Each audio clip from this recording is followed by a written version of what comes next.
자, 김군이 지난달인가요? 초에 터키를 거쳐서 이제 시리아로 가고 국정원 발표에 따르면은 지금 IS에 가담을 해서 훈련을 받고 있다. 뭐 이런 얘기가 있는데 그래서 이제 우리나라 청소년들도 더 이상 안전지대가 아니다 이런 얘기 했는데 지금 IS를 보면 서구나 이 아프리카 지역뿐만 아니라 이 아시아 지역으로도 어떻게 보면 이제 영토를 확장하려는 그런 의도를 보이고 있습니다. 그 확장한다는 뜻은 그 나라의 아시아 청소년들을 많이 유인을 하거나 아니면 아시아에 마음에 들지 않는 국가나 국민을 대상으로 테러를 할 수 있다라는 그런 뜻이 있는데 자, IS 테러 영상이 많이 달아나셨습니다. 자, 판을 한번 보시겠습니다. 이 횡포가 갈수록 심각해지고 있는데 참 충격적인 겁니다. 이집트에 있는 모술, 이게 이제 IS 최대 거점지인데 이 모술이라는 곳에 있는 박물관에 있는 고대 유물을 파괴를 했다고 합니다. 어떤 장면인지 동영상을 저희가 준비를 했습니다. 그 동영상 보면서 이야기 나눠가도록 하겠습니다. 네, 모술 박물관에 여러 가지 기원전에 만들었던 소중한 세계적인 문화유산들이 많이 있는데 저렇게 새망치로 머리부터 저 사람들은 머리를 또 저렇게 내려서 아무 느낌도 없이 저렇게 소중한 국제적인 세계적인 문화유산을 저런 식으로 파괴를 하고 있습니다. 이게 뭐 200년 전에 만든 게 아니고 이집트 하면 잘 아시겠지만 문명의 발상지에서 기원전에 만들었던 우리 전 세계 인류의 역사를 보여줄 수 있는 문명의 발달을 보여줄 수 있는 그런 소중한 자산들이 있는데 저렇게 망치로 깨고 또 전동 드릴 같은 거로 무차별하게 깨고 있습니다. 자, 그 이유는 이슬람의 가치를 훼손한다. 유일신 사상에서 저런 식으로 동상이나 상을 만드는 거는 이슬람의 가치를 훼손한다. 뭐 이런 뜻인데, 정말 도저히 말도 안 되는 얘기인 게 사실 이슬람 자체는 그 종교, 이슬람의 메인스트림은 절대 타 종교를 저런 식으로 배척하지도 않고요. 기존에 있는 상태에서 예를 들어서 과거에 이슬람이 어떤 정복 그 작업을 벌였을 때도 제국을 점령한 뒤에 교회가 있으면 그 교회에 기독교의 어떤 가치들을 파괴하지 않고 그 위에 단순히 덮개만 씌워서 그냥 이슬람 모스크로 썼을 만큼 상대방 문화를 굉장히 존중하는 게 원래 이슬람의 가치였거든요. 이슬람 내부 내에서도 이 IS는 얼마나 극단적인 존재인가를 상징적으로 보여주는 행동이죠, 저게. 그리고 또 새로운 종교들도 아니고 이미 과거에 이슬람이라고 하는 게 과거 유대교와 비슷한 시기에 만들어진 건데 그 이전에 존재했던 메소포타미아 시대의 유물들인데 저거는 그것과도 아무 자신의 종교를 해치는 것도 아니고 위협하는 존재들도 아닌데도 저런 것들을 한다라는 것은 기본적으로 어떤 인류 문화에 대한 인식 자체가 없는 사람들이라는 그걸 반증이죠, 바로. 네, 그래서 이제 이라크, 제가 말씀 잘못드렸는데, 이제 이라크에 있는 모술 박물관 고대유물을 파괴했는데, 자, 참수를 하고, 화형에 처하고, 이제는 유물까지 파괴하고, 갈수록 이제 극단적인 방법을 찾는 것 같아요. 그렇죠. 결국 저것도 어떻게 본다면 이제 그 존재 가치와 그 IS의 영향력을 가장 쉽게 전파하는 방법으로서의 하는 전술이라고 생각됩니다. 잔인한 방법을 많이 보여주고 그 잔인하고 완전히 그 그래픽 같은 것을 이제 보여줘야 이 청소년들이 그 급진 청소년들이 관심을 갖게 되고 또 그 청소년들도 본국에서는 상당히 그 소외된 이런 것이기 때문에 내가 그쪽에 가서는 새로운 일을 할 수 있다라고 하는 하나의 그 낚는 요소로서 그 잔인함과 또 그래픽도 이제 활용을 하고 있다. 근데 그런 면에서 지금 그 IS는 어쨌든 뭐 종교적인 것보다는 지금 본인 단체의 그 존재 가치를 가장 효과적으로 재생산하려고 하는 그것에만 혈안이 되어 있다라고 생각됩니다. 예. 자, 지금 이제 보면 아시겠지만은 IS에 자꾸 이제 가담하는 젊은이들이 많이 늘고 있는데 뭐 사회의 소외계층이나 아니면은 외톨이 이런 사람들도 있지만 사실은 삶이 어느 정도 여유로운 삶이 보장된 그런 중산층 젊은이 또 이 어느 정도 배운 학식 있는 젊은이들도 현실을 부정을 하고 IS에 가담을 한다고 합니다. 최근 이제 충격적인 소식이 이른바 뉴요커, 이 미국 뉴욕에 사는 젊은 남성 3명이 이 IS에 가담을 하고 테러 모의를 하다가 붙잡히기도 했는데 오바마 대통령을 저격을 하는 암시하는 인터넷 글을 올렸다고 합니다.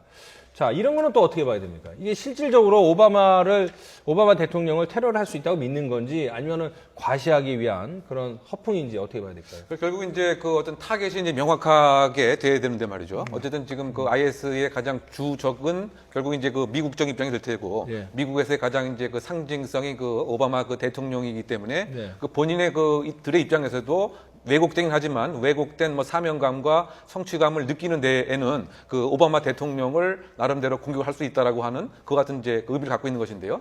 즉 그 테러범들이 일정한 인물과 일정한 시설을 공격할 때는 나름대로 몇 가지 조건에 그 맞춰져 있습니다. 그 중에 하나가 이제 그 상징성이라고 하는 이제 그와 같은 것이거든요. 그러니까 그 9.11 테러에서도 그 뉴욕 센터를 타겟을 한 것도 그것이 이른바 미국을 상징하는 자본주의의 한 모습이다. 이와 같은 맥락에서 오바마 대통령을 공격할 수 있다라고 하는 하나의 그 결집의 모양새로서 그와 같은 편지를 소지하고 있었던 것이 아닌가 생각이 됩니다. 자, 또 IS 이 판을 보시면요, 이 타이완의 테러를 암시했는데 이 타이완에 보시면 타이베이에 이 101층짜리 건물이 있다고 합니다. 세계에서 한 5번째 높은 건물 중에 하나라고 하는데 이 건물에 대한 테러를 암시하는 그런 인터넷 게시물이 올라 있습니다. 그래서 이 IS가 언젠가 이 건물을 공격을 할 것이다. 그래서 공격 이후에 가상도를 저런 식으로 꾸며서 올렸다고 합니다. 이 타이완, 사실 우리나라랑도 그렇게 멀지 않은 곳이고, 타이완이 뭐 굳이 따지자면 뭐 이슬람 어떤 IS 척결에 동참을 적극적으로 한다라고 보기도 어려운데, 지금 우리나라랑 저렇게 가까운 곳에 타이완을 목표로 삼았다. 저런 건 또 어떻게 봐야 될까요? 최 변호사님? 일단 이전에 아시아는 사실 IS 테러의 안전지대라는 얘기들이 있었습니다. 네. 그래서 우리나라도 안전지대라고 그전에 믿었고요. 일본도 그랬는데 이제 일본인 인질 참수 사건이 일어나면서 그때 대외적인 이유는 그랬죠. 직접적으로 지원을 하지 않는 간접적인 지원 국가도 이제 우리의 적이다라고 얘기는 했지만 그것을 말씀하신 그대로 그냥 대외적인 선전용 문구가 아니었나 싶어요. 왜냐하면 이번에 이 타이완도 물론 정말 타이완을 딱 목표로 지적했는지 그것도 사실은 의문인 게 이 그림이 이제 뭐 벨기에 작가의 도시 멸망 시리즈 중에 하나라고 합니다. 그래서 그것을 그냥 갖다가 차용한 건지는 모르겠지만 저런 것들을 봤을 때 이제는 우리의 세력이 뭐 전 세계가 생각하는 것처럼 이슬람 국가 그 지역 내에서만 있는 것이 아니다. 우리는 점점 더 이 영역을 확대해 나갈 것이고 어디에도 안전지대는 없다라는 것을 간접적으로 드러내고 우리의 이렇게 세력이 점점 더 커지고 있다라는 걸 보여주는 게 아닌가 싶습니다. 이제 저 그 아시아 지역도 그렇지만 저는 저 시설물을 나름대로 타겟으로 하는 그 우선순위가 있다는 거죠. 네. 그래서 이제 소위 말해서 evil done이라고 하는 이 약자를 이제 해갖고 기준을 했는데요. 이가 이제 exposed, 가장 노출된 것. 그러니까 타이완에서 상당히 높은 건물에 해당되는 그 101층이죠. 그 다음에 이제 그 legitimate, 그 공격하기에 상당히 그 정당한 나름대로 조금 상징성이 있기 때문에 그런 면에서 본다면은 테러리스트라고 하더라도 예를 들면 어린이 대공원이라든가 이런 데서는 공격을 안 한다는 겁니다. 왜냐하면 그 아이들이 많은 곳에 공격을 하게 되면은 테러리스트의 어떤 정당성 자체가 완전히 그 손상을 당하기 때문에 그래서 그런 그 측면에서 저는 이제 만약에 그 우리나라가 타겟이 됐을 때 그 수도권 지역에서 우선순위가 될 수 있는 그 지역이 몇 개 있는가라고 하는 것을 제가 그 몇 년 전에 그 우선 순위도를 만들어 봤거든요. 그랬을 때 가장 이제 어쨌든 위험한 곳이 이제 국회, 그 다음에 63 빌딩, 그 다음에 가장 후순위에 있는 것이 에버랜드지만 10개의 그 주요 시설을 이제 봤을 때 그래서 결국 이제 테러리스트들도 무조건적으로 공격과 시설을 택하기보다는 나름대로의 그 계산을 해서 명분과 효과 뭐 그렇죠. 이런 것들을 봐서 그런 효과가 있고 공격하기 쉽고 경호 경비가 없고 그래서 결국은 이제 이것이 함의하는 바가 뭐냐면 각 지역마다 사실은 이 테러리스트의 시설이 타겟이 될 수 있는 곳을 우선순위로 해서 방어를 하는 이것도 생각을 해봐야 된다라고 하는 함의점이 있는 것이죠. 그런 것도 있고요. 이게 보면은 이제 유럽 지역 같은 경우에는 IS가 이만큼의 우리나라에서 지금 일어나고 있는 만큼의 화제가 된 지 2년, 3년이 훨씬 넘었죠. 그래서 그쪽에서는 더 이상 사실 뭐 여권 자체를 어떻게 보면 막는 방법이라는 거 이런 거에서 더 이상 젊은이들이 IS에 관심을 못 가지게끔 하고 그쪽으로 그 어떻게 보면 동참도 못하게 하는 그런 많은 조치들이 있는데 그러다 보니까 아시아에까지도 어떻게 보면은 그 리크루트의 손길을 뻗친다고 해야 될까요? 그런 어떤 관심들을 불러일으키는 수단 중에 하나로